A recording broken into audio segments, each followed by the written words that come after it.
할렐루야. 하나님께서 오늘도 복된 날, 새 날을 주셨습니다. 이 새 날에 또 하나님의 은혜와 또 하나님의 도우심이 또 하나님의 말씀으로 충만해지는 은혜가 우리 모든 성도들에게 있기를 간절히 소원합니다. 오늘 우리가 함께 나눌 말씀은 시편 103편 앞부분입니다. 표저에 보면은 다윗의 시라고 기록되어 있습니다.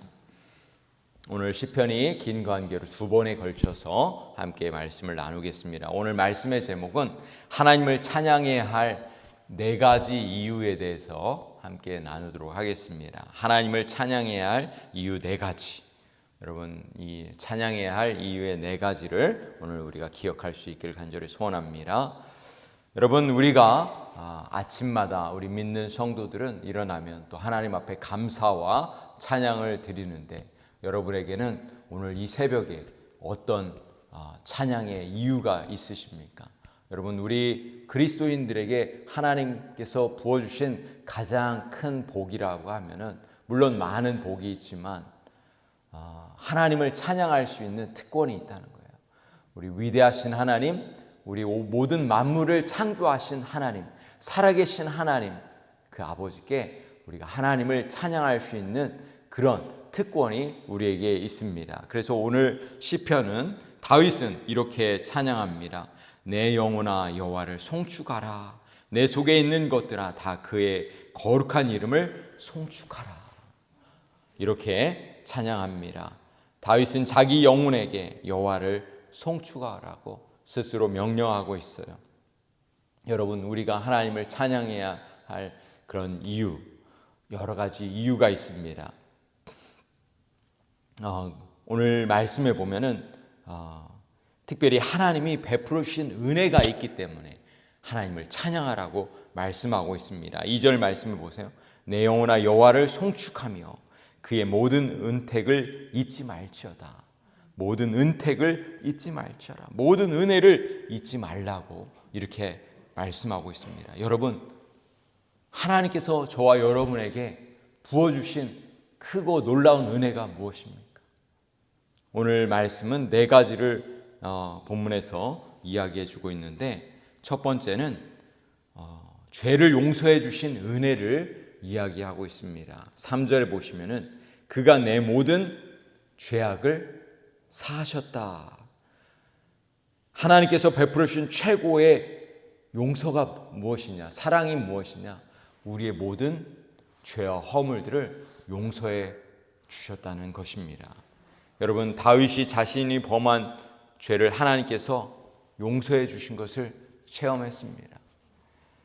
비록 그가 하나님을 사랑하고 하나님을 예배하는 것을 기뻐하는 사람이었지만, 그리고 평생에 정말 하나님을 마음에 두고 마음에 합한 자라는 그런 인정을 받은 사람이었지만, 그럼에도 불구하고 연약한 자였기 때문에 그는 죄를 지을 수밖에 없었습니다.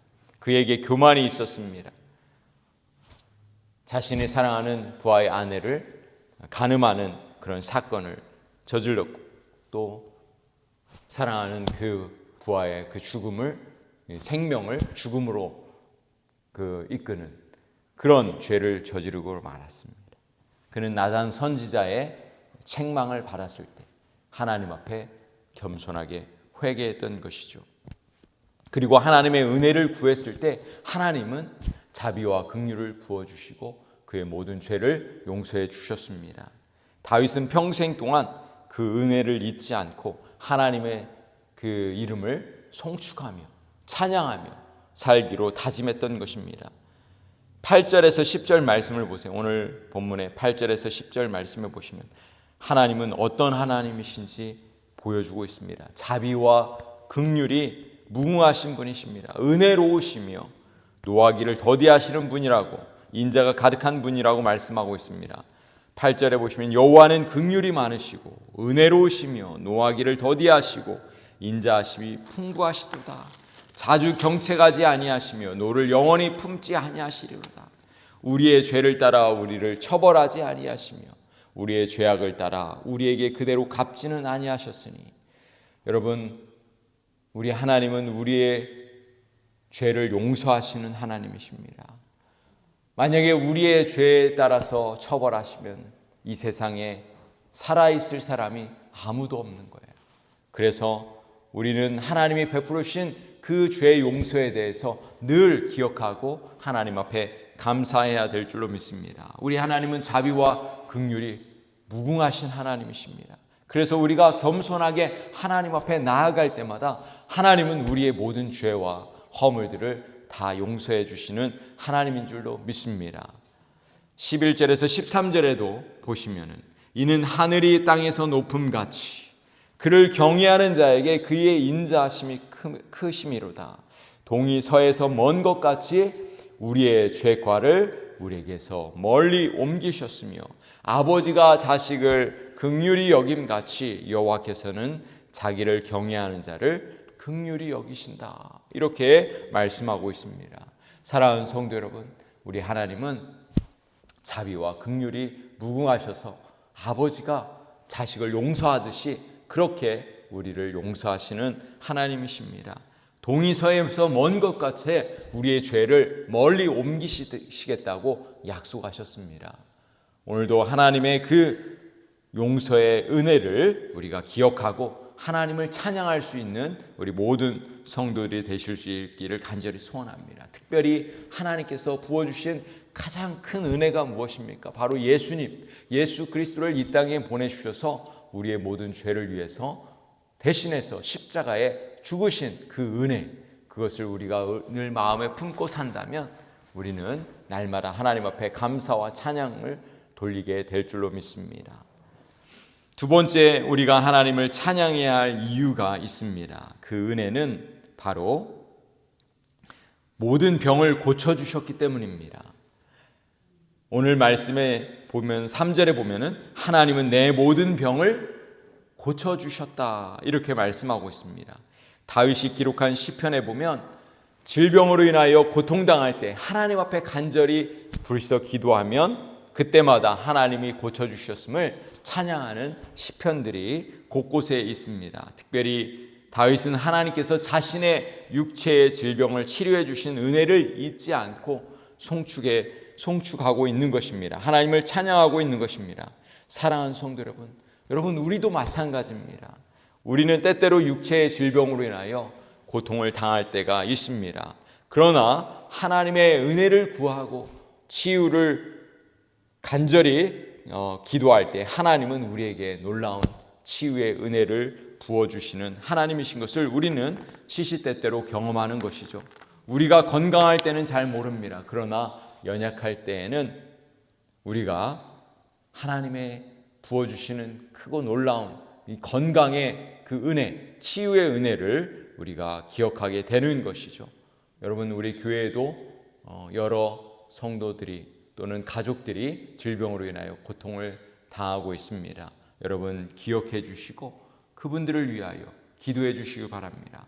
하나님은 우리의 간절한 기도에 역사하시는 것이죠. 믿음의 기도는 모든 질병을 치료하신다고 그렇게 말씀하고 있습니다. 의인의 간구는 역사하는 힘이 많다고 말씀하고 있습니다. 오늘도 우리에게 건강을 주시는 하나님의 그 은혜를 우리가 기억하고 감사할 수 있기를 간절히 소원합니다. 세 번째로 우리가 하나님을 찬양해야 할 이유가 있습니다. 세 번째는 구원의 은혜입니다. 4절 말씀해 보시면 내 생명을 파멸해서 속량하시고 인자와 긍휼로 관을 세우시며 다윗은 하나님께서 죄를 용서해 주신 것 그리고 육체의 질병을 치료해 주신 것 뿐만 아니라 생명을 구원해 주신 하나님의 은혜를 기억하며 또 하나님을 송축하고 있는 것입니다. 다윗은 생명의 위기를 수도 없이 경험했습니다. 죽음의 위협 속에서 하나님께서 지켜주셨습니다. 다윗은 하나님의 구원의 은혜를 기억하며 찬양하기를 원했던 것입니다. 다윗은 시편 23편에서 어떻게 고백하고 있죠?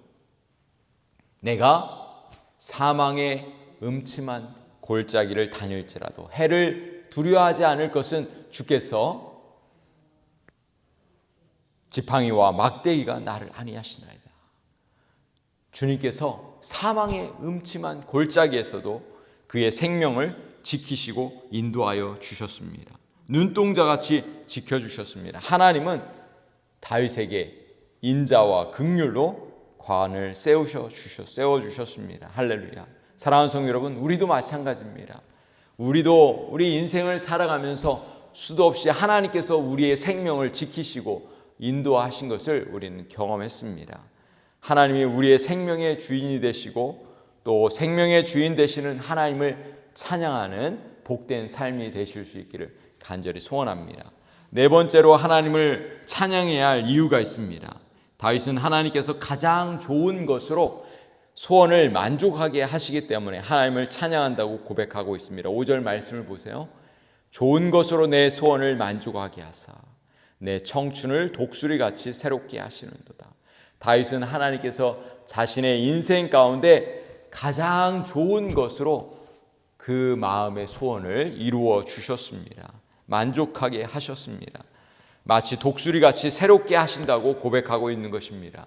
여러분, 다윗의 인생을 한번 살펴보십시오.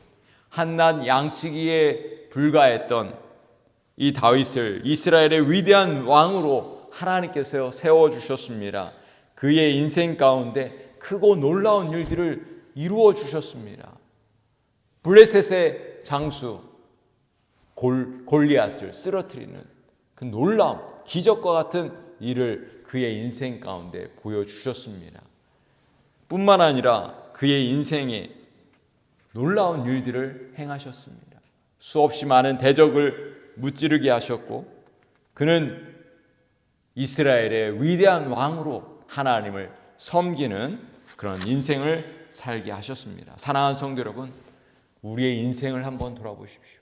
우리의 과거에서부터 지금까지 우리의 인생을 돌아본다면 하나님께서 우리의 인생 가운데 크고 놀라운 일을 행하신 것을 우리는 깨닫게 될 것입니다. 그래서 우리는 하나님을 찬양해야 되는 것입니다. 오늘 본문의 6절 7절 말씀도 한번 보세요. 여호와께서 공의로운 일을 행하시며 억압당하는 모든 자를 위하여 심판하시는도다. 그의 행위를 모세에게 그의 행사를 이스라엘 자손에게 알리셨도다. 하나님은 당하던 이스라엘 백성들을 애굽에서 구원해 주셨습니다. 그리고 크고 놀라운 기이한 일들을 통해서 10가지 재앙을 통해서 홍해바다를 가르는 사건을 통해서 하나님께서 구원의 역사를 이루셨습니다. 그리고 애굽을 심판하시고 이스라엘 백성들에게 자유를 주셨습니다. 사랑하는 성도 여러분, 우리 하나님께서 우리에게 오늘도 말씀하십니다. 구하라고 말씀하십니다. 가장 좋은 것으로 주시겠다고 말씀하고 있습니다. 성령의 충만함을 구하십시오. 구원의 은혜를 구하십시오. 치유와 회복을 구하십시오. 가장 좋은 것을 하나님 앞에 구하십시오. 그럴 때 하나님께서 우리의 마음의 소원을, 귀한 소원을 이루어 주실 것입니다. 하나님께서 역사하실 것입니다. 오늘도 하나님의 은혜를 구하는, 또 하나님을 찬양하는, 하나님이 베풀어 주신 그 은혜를 기억하고 하나님의 이름을 송축하는 우리 모든 성도님들이 되시기를 우리 주님의 이름으로 간절히 축복합니다. 기도하시겠습니다.